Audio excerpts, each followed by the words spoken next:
Monsieur Pardigon, bonjour. Bonjour. Alors, j'ai envie de dire heureux.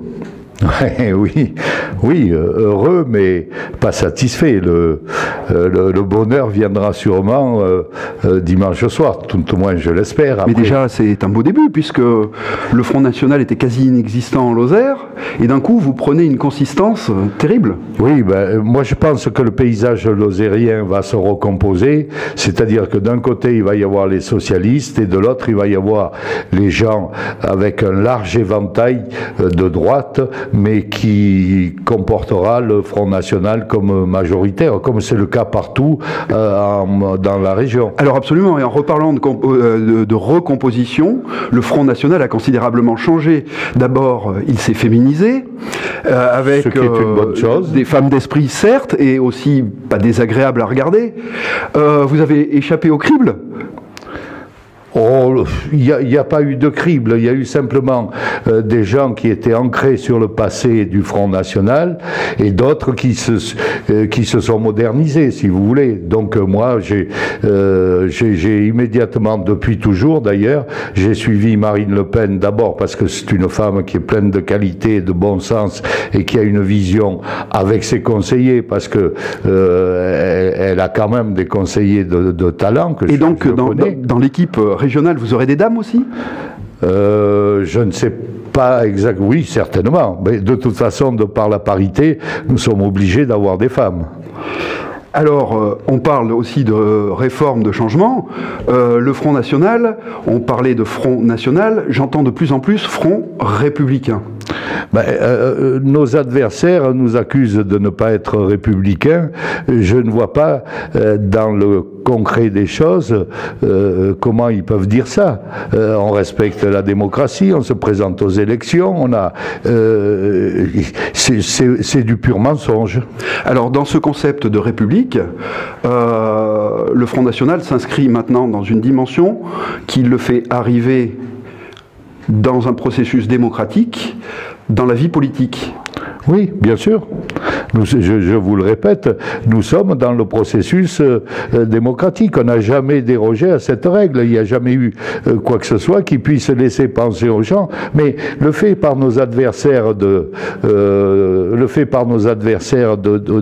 vouloir nous discréditer est démenti tous les jours. Et petit à petit, ça fait boule de neige. Et c'est comme ça qu'on arrive. Regardez ce qui se passe avec Manuel Valls, qui a le toupet, alors qu'il est le Premier ministre de la France, de prendre position contre un parti qui représente plus de 6 millions, presque 7 millions de personnes. Alors c'est honteux. Dans ce contexte-là, d'ailleurs, on va vous laisser enfin exposer votre politique et vos projets et vos programmes.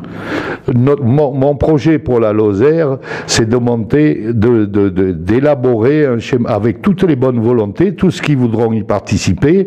Vous savez que la région va avoir un budget qui sera reporté sur les départements. Et donc, je veux monter un projet global et qui englobe le tourisme, l'économie, les routes, les trains, le désenclavement de la Lozère par la 88. Tout ça doit faire partie d'un schéma général et être adopté petit à petit. C'est l'inverse de ce qui s'est passé, où on fait des petites choses à droite à gauche et qui n'ont pas de concordance. Absolument, mais alors dans ce cadre-là, vous savez, on va toujours attaquer le Front National en disant voilà, il reprend, etc. Et sur la culture, zéro. Alors, qu'est-ce que vous répondriez? Qu'est-ce qu'on peut attendre, nous, en sur la culture, monsieur, je ne veux pas entrer dans certains détails qui sont sordides, mais il est certain que quand on voit certaines pièces de théâtre ou autres, et je fais référence à certains spectacles qui ont eu lieu dans d'autres pays, mais qu'on a également chez nous, il est certain que nous ne subventionnerons pas ce genre de spectacle. Alors, ce qui me fait penser, je voyais Jean-Marie Le Pen à la télé, dernièrement, qui parlait de la barbe. Alors, il est plus trop chez vous, mais que pensez-vous de la barbe? J'en pense rien. J'en pense que tout homme a le droit d'être barbu s'il a envie d'être barbu. Et puis, maintenant, je ne fais pas de fixation sur les barbus, rassurez-vous. Toute petite dernière question. La région, elle grandit, elle est très grande. Toulouse, c'est loin. Vous serez un candidat de proximité ? Bien entendu. Je vous signale que si Louis Alliot est élu, et si je le suis moi-même, je demanderai une vice-présidence de la région, de façon à pouvoir m'occuper exclusivement de la Lozère. C'est un peu ce que j'espère, c'est une velléité, une demande de ma part à Louis Alliot, mais j'espère qu'il fera de même avec toutes les têtes de liste départementales, de façon à ce que les têtes de liste élues puissent s'occuper exclusivement de leur département. Ça ne veut pas dire qu'on laissera tomber les autres, c'est pas ça du tout, puisqu'un conseiller régional est élu sur la totalité de la région. Mais nous aurons comme priorité nos départements d'origine. Monsieur Pardigan, merci. C'est moi qui vous remercie.